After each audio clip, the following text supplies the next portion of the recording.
Assalamu alaikum, very good morning and a very warm welcome to World This Morning with Maha Makhdoom. I am Shahzad Khan and I hope you guys are doing great. It's time to wake and bake. Just hold your cup of tea and just sit right in front of your TV screens because we are going to talk about weather first. Yes, how are you?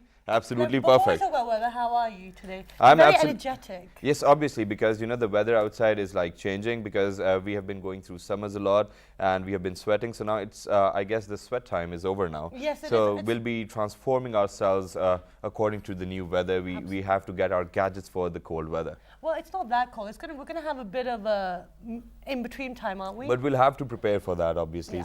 So that's the time when we prepare. And weather is actually related to energy. We were even talking about it the other day. Yeah. That if the weather's good, I feel very energetic myself. So yes, me what too, about actually. you? No, actually, so do I. Because it's been raining the last few days. So today the sun has been shining, but it's a nice. When I left the house, it was nice and cool. So I've got a lot of energy. It may not seem like it, but I have a lot. Well, that's great. If you've got a lot of energy, obviously you're going to do something really amazing today I hope for so. all our viewers. But Yes. I guess for all our viewers, they have rejuvenated themselves over the weekend, and now they're Yes. ready to work throughout the week. And if we are talking that for example, it's Monday today. So the very moment when you get up on Monday, you don't feel like going to the office or at work. But when you are at work and you're full of energy, That's you true. can actually perform well. Exactly, because today I woke up, I wasn't feeling too great this morning, but then I got to work and I was like, actually I have a lot of energy to do a lot of things today. But also, if you set the beginning of the week in a good stead, then you should carry on throughout. Like, if you start off positive, then you'll continue being positive. And yes, obviously, but to start off on a very positive note, for that reason, we really have to have a very broader mindset. Yes. And talking about that, let's not deteriorate from our subject, what we are Yeah, going to talk energy. about We'll today. talk about Yes, energy. energy. And energy is in the air, Maha. You can feel it. Even I can feel the energy vibes which you are throwing Oh, at really? me right now. Yes, obviously. I can feel you as if well. there's You're very somebody, energetic if today. there's somebody who's throwing negative energy vibes, you'll get to know that at the very moment. Yes. But talking about that, we would like you to call in our show right now, and the number is. Oh, the number is. Yeah. I have Since it. we don't know it by Yeah, heart, so we're we have getting written there. it down. It's 009251 And 0092 is for all those people who are not in Pakistan and are going to call us in our show. So Yes. your calls are more than welcome, and we'll definitely respond to them as soon as we get the chance. Okay. But talking about energy, Yes. Maha, how would you respond to energy? For example, it's sunny today, all Yes, right? so what sort of energy would you get out of the sun? I get a lot of.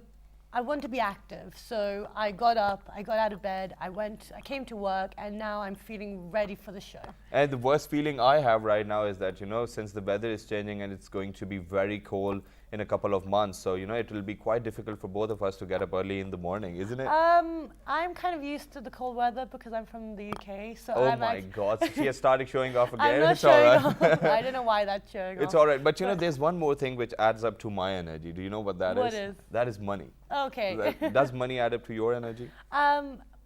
Money is a motivator. It's a motivator factor for me, but it doesn't add to my energy. No. Oh, and we've got like 3-4 sources for money, The first one is dad, the other one is mom, then we've got the bank branches, and then we've got the ATMs. If, Yes. the three of them are not, ready to give us monies, then we have got the ATM. And what does actually ATM stands for, mom? Automated teller. Machine. Machine. Yeah, you just got it right, or you were just trying to, No, I was just. All right, I so forgot the word. today, Chemical Bank was the first ever bank on 2nd September 1969 who actually brought in an ATM machine for the convenience of all their consumers and all their customers. Okay. And obviously it has transformed, and the way we can, even if it's off hours, we can just walk into the bank. Exactly. And we can use the But ATM, and then there's Link One, and then, it's people have been like felicitating us. So, Yeah, so over the years. without electricity, we wouldn't be able to have the ATM machines, and that leads me to a really valid point here that there is also a conference going on right now Really? on energy at the moment. All right. And we're lucky enough to get the director of the East-West Institute and the ambassador for the East-West Institute in the studio with us today. Welcome to the show. We've got Dr. Metcalf and Dr. Ikram Sehgal. Welcome. Sorry, not Ikram doctor. Sorry. How are you? Thank you for making me a doctor, though. It's okay. I've got so much energy. I'm just giving out A degrees. learned man is always a doctor, so it's pretty much all right. So how's your morning today? Well, very good. So At how least do it you started actually already. wake up? Whenever you get up in the morning, how do you actually get up? Do you feel like getting up, or it's like, yeah, I have to get up? No, I feel like getting up. I You look feel- forward to every day as a new opportunity, a new challenge. Absolutely. And I look forward to what I have to do through the day, the people that I have to meet. And every meeting that you have is an interesting meeting.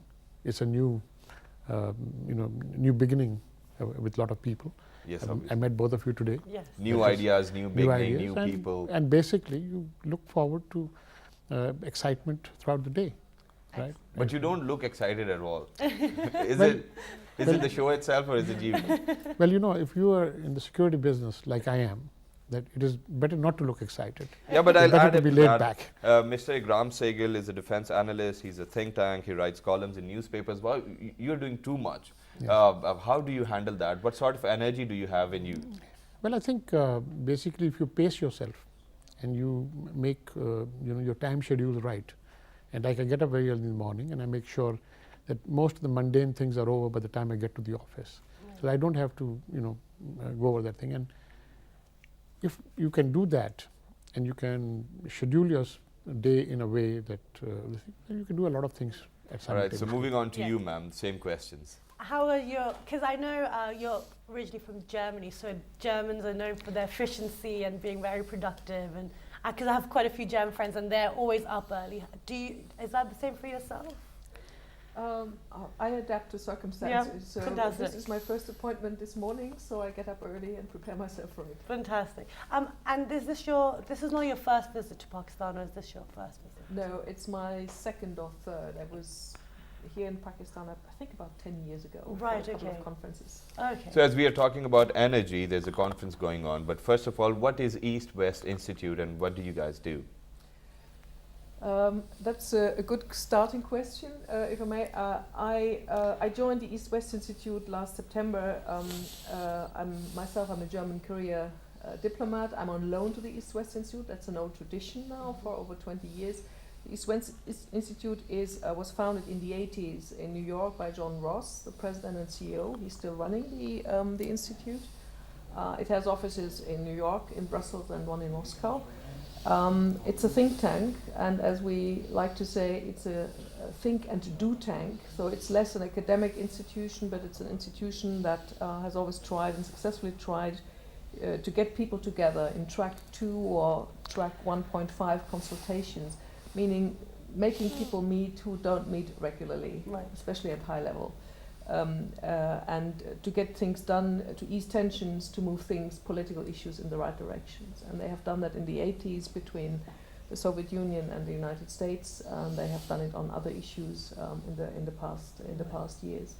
And in Brussels, we do run a regional security program which focuses on this region. Right, okay. Very nice. So would you mind telling us about the conference which is going on right now for what you are here actually?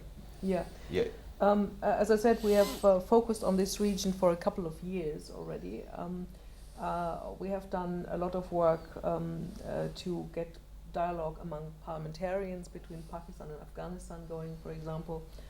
We have been engaged in peace talks, and this year, next year, we are focusing on regional economic security.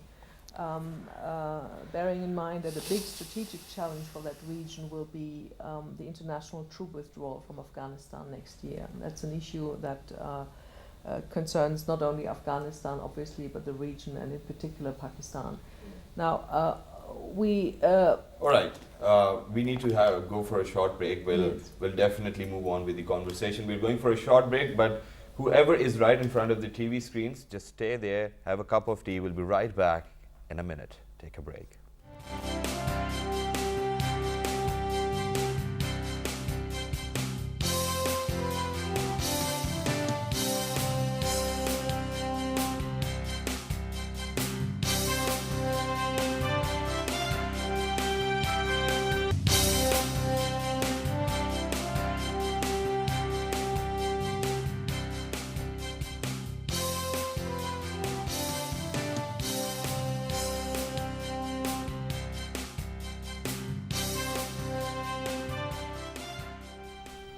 Welcome back, everyone. And before the break, we were talking about what is East-West Institute and what is the conference, what are the aims and objectives. So I'm going to pose that question to Mr. Sehgal. What are the actual aims? I mean, for people who are watching, what can they expect from this conference? Well, basically, the East-West Institute concentrates on, among the other issues, on water, food and energy scarcity. Right. And as you know, we have a tremendous energy scarcity, primarily in Pakistan, but also in the region. But there is interconnectivity, because there are areas where energy can be resourced from and brought onto the grid stream, right? Which outside, not outside the region, but within the region. But that depends on people talking to each other. Yeah. Because a lot of people think that energy, that is, they get things like hydro energy or thermal energy. They forget that there are many other alternate sources of energy. And more important than that are, for example, if you have to transmit energy, you have to take lay down pipelines across borders, right? And sometimes, people think that, okay, if there's a region of conflict, how do you take a pipeline across? But, I was, in fact, Ambassador Vieta was just telling yesterday how, the pipeline through Georgia has functioned all throughout the conflict. With a major war went on through that, but the pipeline never stopped. And similarly, I think when the height of problems between Ukraine and Russia, the pipeline to Europe functioned almost normally. So, if you take in holistically issues that concern energy, and then you consider energy security, bring security into it. What sort of prospects are you looking into for this conference, and what sort of reforms would you come out with, or you come up with? We are talking on behalf of energy sector. So what sort of reforms do we need? Do we need to go for alternate energy prospects? Well, we hope to hear more from Pakistani participants at this conference. This is a regional energy conference, energy being a cross-border issue, as Ikram mentioned earlier. We are inviting stakeholders from the region, from about 10 or 12 countries, and from outside the region, US and Europe. One of the outcomes we would like to see will be to get a momentum from these stakeholders. And I have to say, and that is specific for the EWI format we are using here, we're inviting people from governments, but also from parliaments and from the business sector, because the business sector is a driving force in all this, and the media. So we want to get these people together to put the issues on the table, and then to develop some solutions or sketch some solutions for regional energy trade. Now, Pakistan is a key country on that issue, and that's, I think, why we decided to bring this conference here to Islamabad. We were encouraged by the Pakistani ambassador to Brussels, as well as by Ikram and by others, telling us that energy policies are a key issue here for Pakistan and for the Pakistani government. And I think, according to what I see and read, is there are indeed there are power shortages in Pakistan. You need more electricity, you need more power generation. The power outages account for about a loss of 2% of GDP growth per year. So there is room for improvement, and I think part of the solution will be regional. Part of the solution for Pakistan, I would assume, is domestic. You have to update your systems, your transmission systems, your generation systems, and so forth, and perhaps also look more into renewable energies as well. Maha, even adding up to that, even our viewers should actually play a vital role in saving energy on daily basis, because we waste a lot of energy on daily basis, and we can even play our role. So the society, since the beginning we have been saying that the society should actually play the role. So if you see there's a light turned on without any reason, just go turn it off, so that you actually play your role and you save energy. But sir, what about all those power thefts taking place? How do you cater to them? I think I must say this, that Chief Minister Shahbaz Sharif has taken a tremendous initiative in this. Yes, absolutely. And he has said, no matter how big that power thief is, he's a criminal, and the criminal must be held accountable, right? So I think if you look at it, from the initiatives that have been taken, because where are the major problems? The major problem is first in the generation of electricity when our generators are not going up to full efficiency. They're not even going up to 60% of what they can actually produce. Does it have to do something with the feeders at the grid station? I think something to do with the state of the machinery. I think the machinery has to be reworked. Has to have like new factories probably rework the machinery,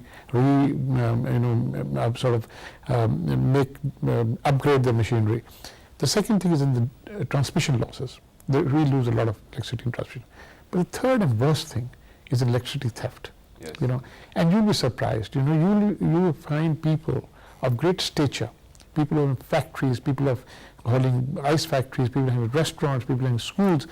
Everybody is into this. Even in schools? Absolutely. I mean, I can tell you a school in defense in Karachi where they actually were held for 6 crores, they were thinking, KUSC, actually caught them for 6 crores over 2 years, right? Because they had about 30 air conditioners and the bill they were paying was 6,000 rupees a month, so it was bad.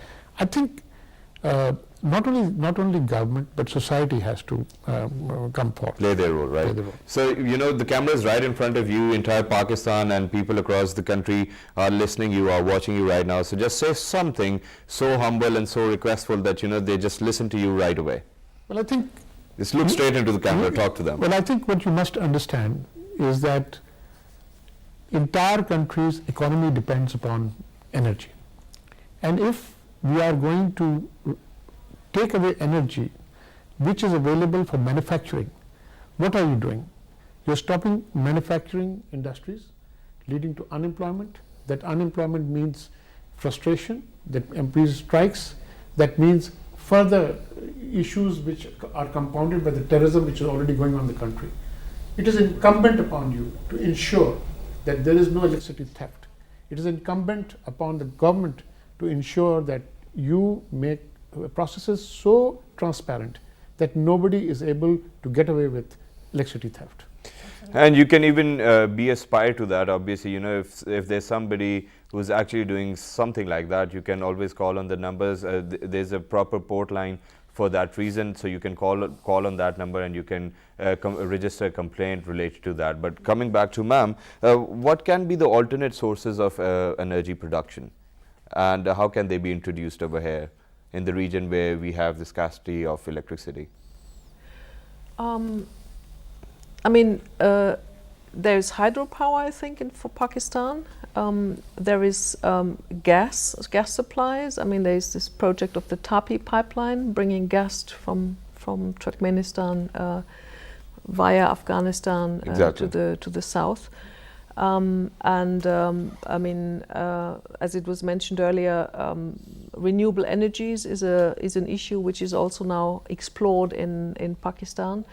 There is enough sun here in the hot season. So solar power can always be an option. It's always wind is there as well. I have the feeling, you can produce energy through wind parks. Of course, you need the technology to do this and to store the energy. One of the problems, of course, with renewable energy resources is you rely on nature and on weather.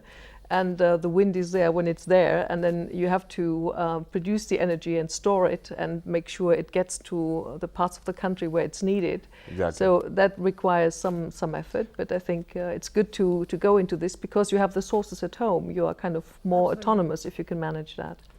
I'd just like to add to that. The greatest wind tunnel in the world is in Pakistan.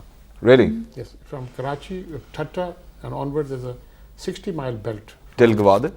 No, not Gwadar. This comes from southwest, hits Thatta, goes on to Thar Desert, right, and goes across. It is a 60-mile belt.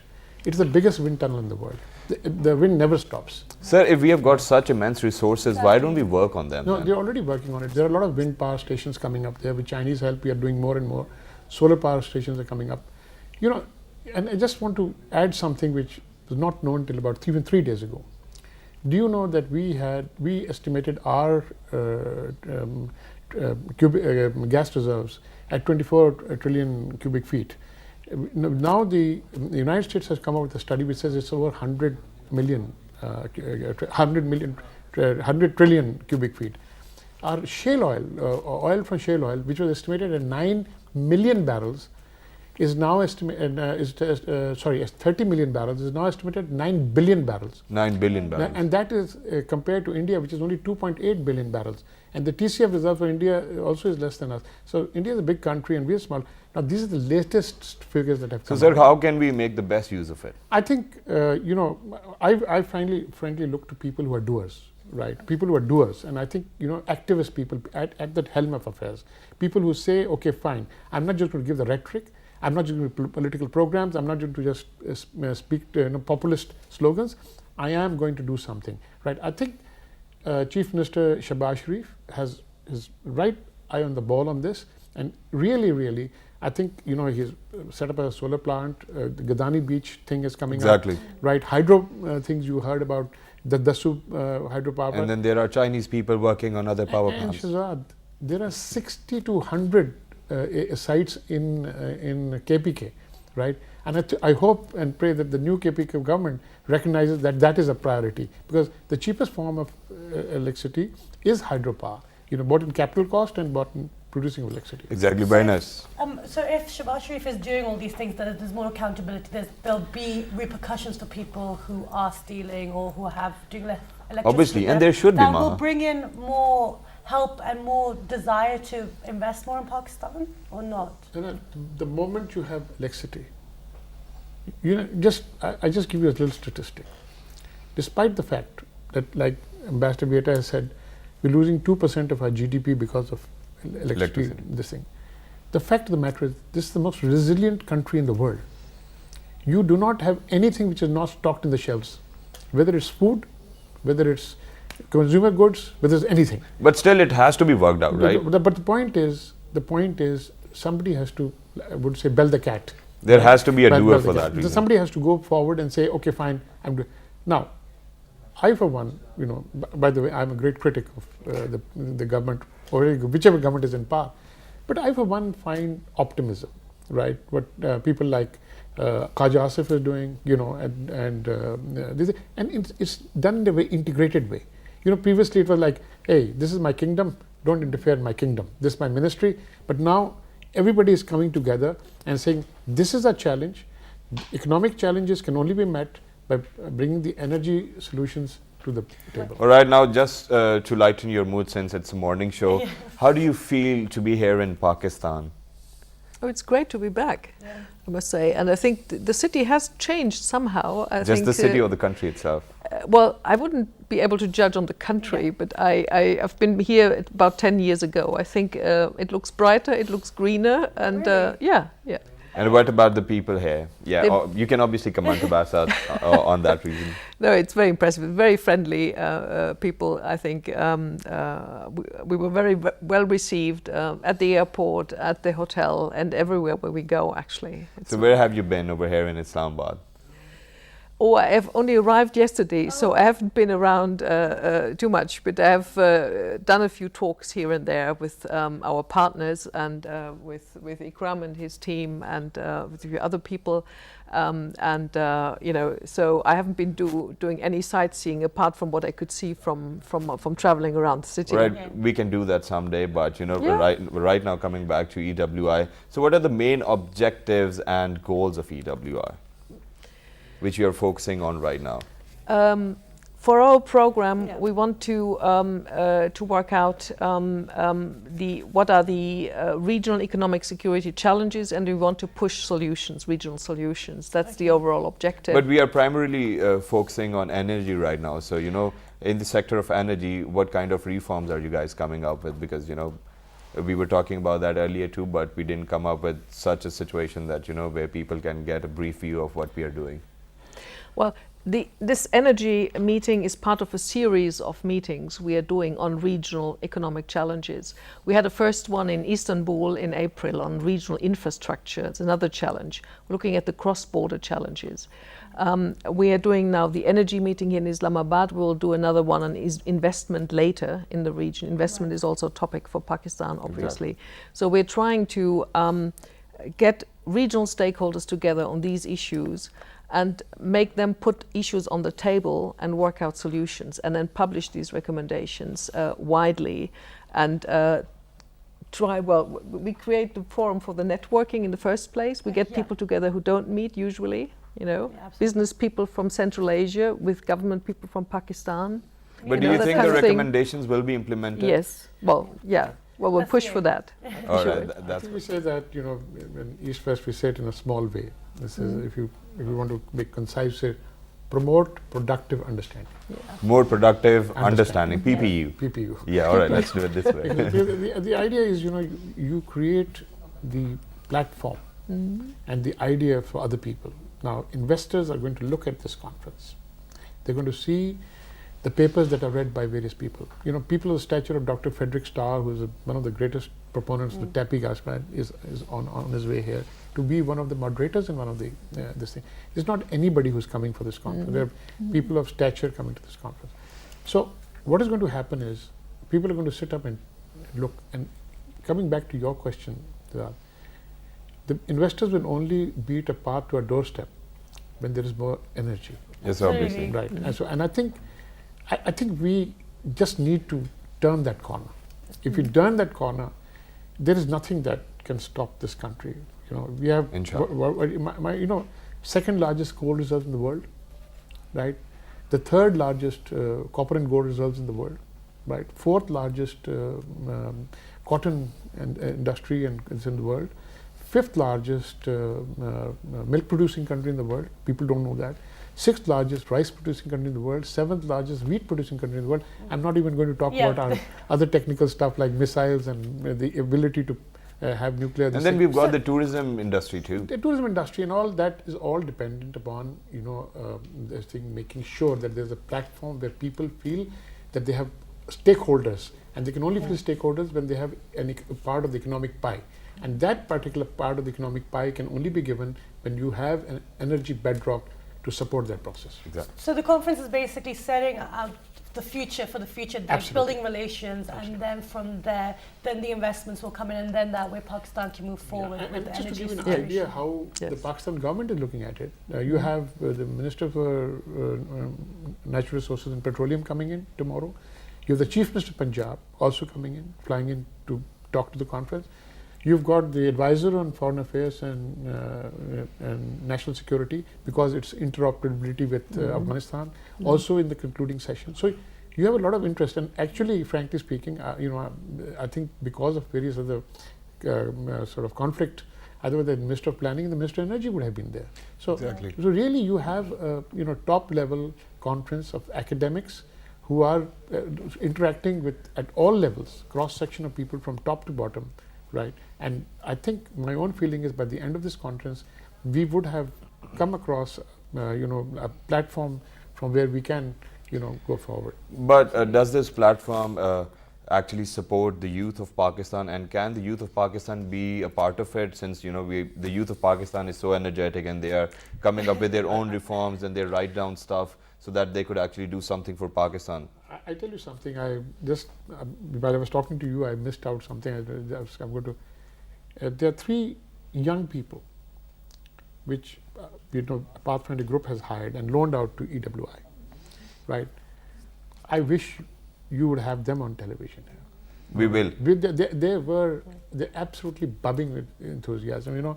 Dr. Ambassador Beata interviewed them on telephone, then interviewed them in person also.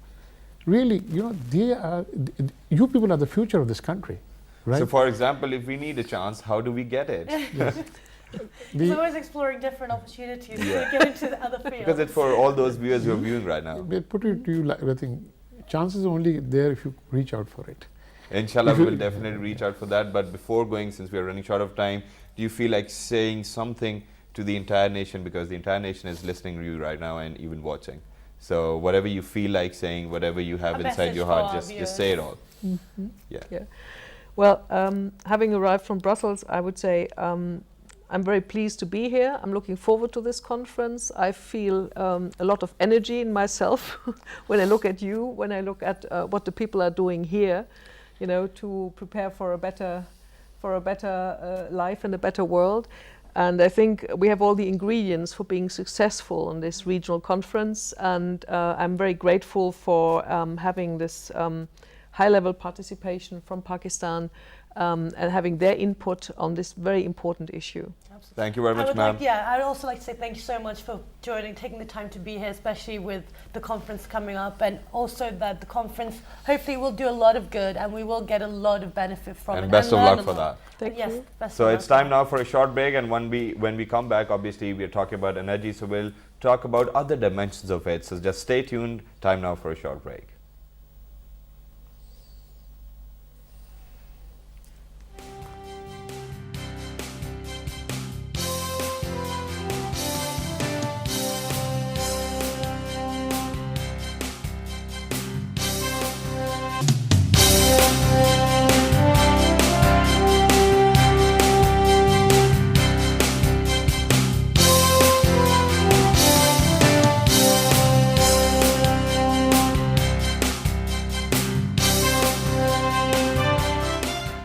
Welcome back and welcome to the last show, last part of World This Morning, and we had some great guests on the energy crisis. Obviously, and you know, talking about the energy situation in Pakistan. And even since we have been talking about energy, but before going to the break, we said we'll talk about the other dimensions of energy. So what are the other dimensions? I get a lot of energy from movies. Oh, what really? about Do you? you? Yeah. I get a lot of energy from having a nap. Oh, well, that's great. But even talking about that, since we are, as I just said, that movies are a great source Yes, of they energy are. for me. But movies even influence me. They They influence me to do something on a broader platform. Yeah. And I don't know. What about you? And they do. And also, just speaking about movies, it's actually J.R. Tolkien's birthday today. Really? He's a gentleman that wrote The Hobbit, Lord of the Rings. Lord of the Rings is actually very much connected Amazing to our movie. topic today, because he wrote it because of the industrialization that was going on and how all the trees were being cut down, and there was a wastage of energy. And how the things were being transformed Exactly, from one way to another. Exactly, but it wasn't being done in the right way. So we have a package on J.R. Tolkien, who is also a great author in history. So please take a look. Take a look.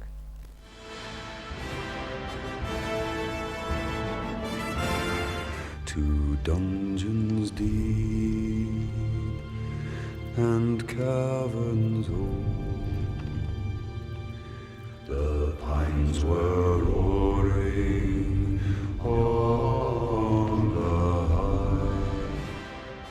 J.R.R. Tolkien was a major scholar of the English language, specializing in Old and Middle English. He wrote a number of stories, most famously The Hobbit and The Lord of the Rings,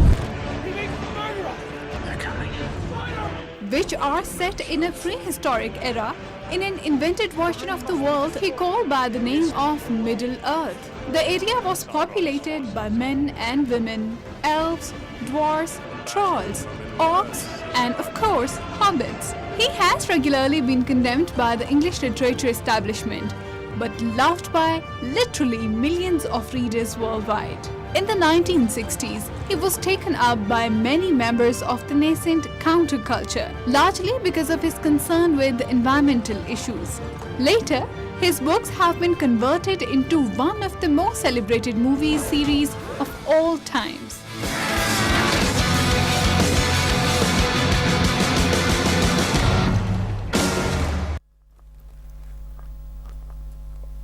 All right, so we That- were remembering. J.R. Tolkien, and that was a little package. I hope you enjoyed that. So it's interesting how throughout time that energy has always been some sort And of situation. Maha, it takes energy to write down all that stuff, and It then you does. think about it. And from movies to What else takes energy? Yeah, well, songs. Okay. If I listen to music, I get so pumped up with energy that you cannot even imagine. I feel like dancing. So I actually agree with you. I love songs. They give me a lot of energy. And since you were talking about J.R. Tolkien, so now we are moving to somebody who belonged to Pakistan, and it's none other than Ahmed Rahi. It's Ahmed Rahi's death anniversary today, and he has sung 1,000 songs for like 200 movies. He has been a very mystic poet, and people have been like just following him. So we remember you, Mr. Ahmed Rahi. May your soul rest in peace, and wherever you are, may you be blessed. So So that was our note And- for right now. Yeah, and also his music has been giving people a lot of energy, inspiration over time as Yes, well. obviously, because if there's inspiration, then we tend to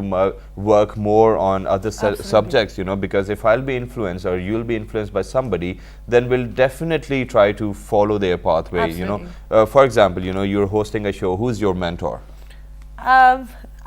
Parkinson, Parkinson. Yes. Well, obviously, even the UK we- host. you- I'm not showing off, but he's a UK host. Yeah, well, all right, let's Yeah. agree to that. But Who's your mentor? Who my inspires you? mentor, yeah, obviously, I'm very cultural and I'm very enthusiastic by the talent of our own countrymen. So I am pretty much influenced by Mr. Umar Sharif. He's like the best talented guy over here in the Pakistani industry. But now coming back to energy, as we had Mr. Ikram Sehgal on the show, and he's working for East West Institute, Yes. and they were saying that we need to develop habits where we Yes. save energy so that the society plays its role. For example, if you're leaving the room, even if it's to get a glass of water, or if you're going to go and have tea, or if you're just going to eat dinner, switch off the lights in your living room, switch off the fan, then go, because why is the fan on? Who's sitting there? Yes, obviously, because just for the sake of that, who's going to turn it off, just please don't do that. And it's not even That's about also energy. lack of energy. That's Yeah, laziness. and it's not even about energy now, Mahab. For example, most of the time when men go to shave, they just open the tap and it stays open Yes. till the time they aren't done with it. Absolutely. So no, just don't do that. Please don't waste such precious resources. These are the things which we need to use and utilize them for the creation of energy Because itself. all it does is you just have to turn the tap and it's off. Because even in the UK, I can only use examples because that's where I'm from. Yeah. In the UK, you are actually, all the water that goes down the drain, you actually get charged for it. But over here in Pakistan, since we didn't get charged for it, so Yeah, people just leave it open. People just leave it open. So please don't do that. Make the best utilization of your resources so that you Absolutely. could actually do well and you can play your role. And on Right. this note, I Yes. guess we're running short of time Yes, and we we need are. to leave. But before that, Maha, any last words? Yeah, just I hope you took away from this show, which I hope you take away from every show, is to be positive, be productive, and then you will prosper. And in line with our show today as well, use your energy in the right way, use it for something good, use it to help yourself and to help others in society. Because that's the only way Pakistan is going to move forward. And adding up to that, obviously over here in Pakistan, most of the morning shows, they actually tend to dance and do something out of the box. But over here, since we are trying to educate the youth of Pakistan and everybody As well as around, entertain. yes, obviously Educate and entertain at entertain. the same time. But since it's the start of the week, so we thought that educating at the start of the week would be Yes. a better idea. So we'll definitely come up with something very entertaining tomorrow. Yes. But for the feedback, you can obviously log on to your Facebook, and the page name is World This Morning. Do log on, do tell us how we are doing, and obviously this is it for now. Yes, I it is. guess And we- do join us again tomorrow at 9:15. So till the next time, it's a goodbye, stay positive, and make the best use of energy. Allah Hafiz.